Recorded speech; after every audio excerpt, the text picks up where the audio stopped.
Kita nih, umat Islam, harus bangga, wajib bangga dengan agama kita. Jangan malu ketika menyatakan ana muslim. Allah telah memberikan sebuah anugerah, predikat yang tinggi buat umat Islam. Kuntum khaira ummatin ukhrijat linnas.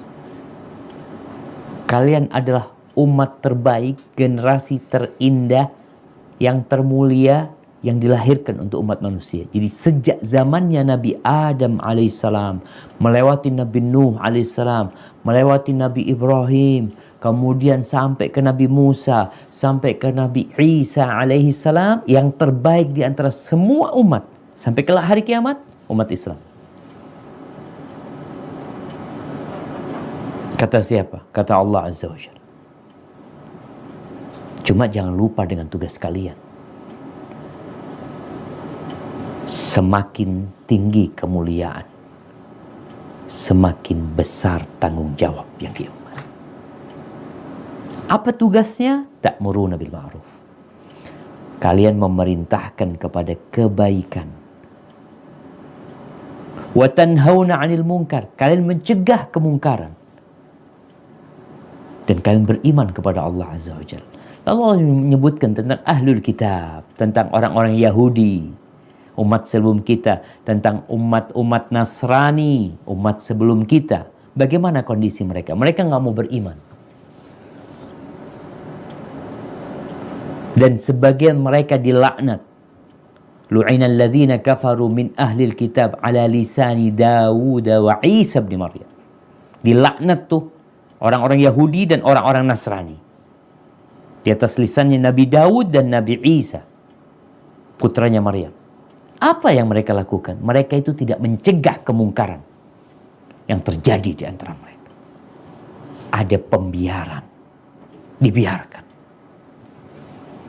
Dengan dalih apa? Ya udahlah, nafsi-nafsi, nggak usah ngurusin orang.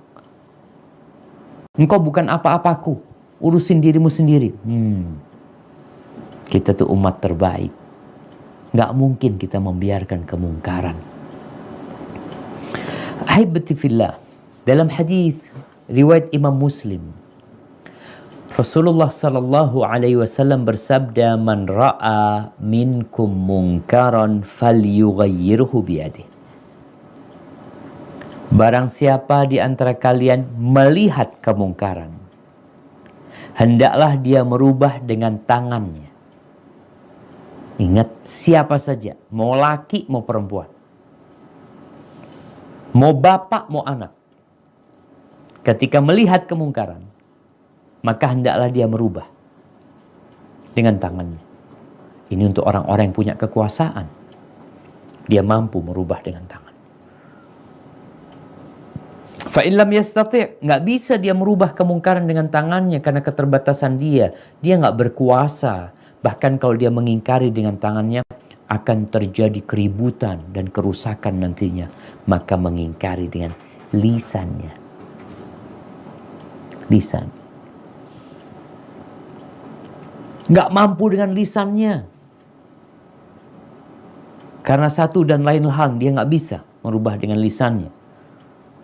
Mungkin ada mudarat yang lebih besar kalau dia mengingkari dengan lisannya. Yang lebih berbahaya. Atau memang dia nggak bisa sampai ke orang itu, nggak bisa sampai ke orang itu saat. Ada yang namanya tembok-tembok pembatas untuk menyampaikan kepada dia. Terus gimana? Apakah gugur kewajiban mengingkari kemungkaran? Tidak. Amar ma'ruf nahi mungkar nggak akan gugur. Tapi yang ada turun tingkatannya. Yang pertama, tingkatan paling utama adalah dengan tangan. Tingkatan yang kedua dengan lisan. Tingkatan yang terakhir, fabi qalbihi wa dzalika ad'aful iman. Yang terakhir mengingkari kemungkaran dengan hatinya. Tetap mengingkari dengan hatinya. Dan itu adalah kondisi iman yang paling lemah. Tetap dia mengingkari dengan hatinya. Namun ahibati fillah, ingin mengingatkan kembali bahwa konsekuensi mengingkari dengan hati adalah membenci kemungkaran tersebut. Yang kedua, meninggalkan tempat kemungkaran itu dibikin. Tinggalkan. Kadang-kala emak-emak kumpul-kumpul, mereka lagi ribain orang, ngomongin orang ini itu. Lalu salah satunya mengingkari dengan hati, tapi tetap duduk di majelis itu, berarti engkau belum mengingkari dengan hatimu. Ana benci, engkau kalau benci tinggalin. Kita tuh kalau benci, ada orang di samping kita yang kita nggak suka, apakah antum akan tetap duduk sama dia? Kecuali memang nggak bisa berdiri. Tapi anti bisa berdiri.